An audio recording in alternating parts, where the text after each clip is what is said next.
Hello mga kabarya, welcome dito sa channel natin, All Coins Speed 1611. Now, kunting review lang tayo dito sa barya natin. Ito yung 20 cents sa coin ng bansang Australia. Nasa Australia tayo ngayon. Ito yung kanilang airport.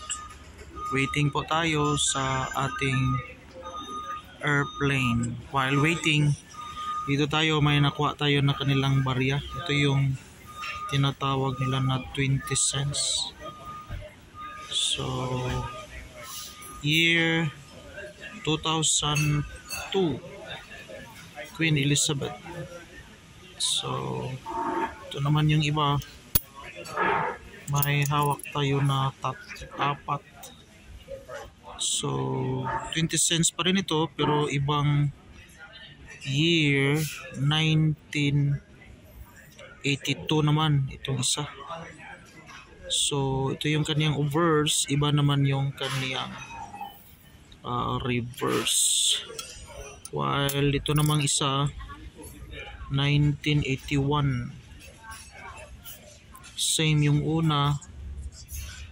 So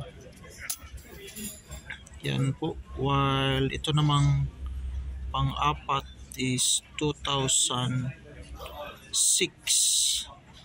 Now again, 20 cents Australian coin. Now yung value ng 1 Australian dollar is nasa 37 pesos. So mataas yung value sa US dollar, nasa 55, pero yung sa kanila is nasa 37 sa ngayon. So diba yun, at least may idea tayo kung anong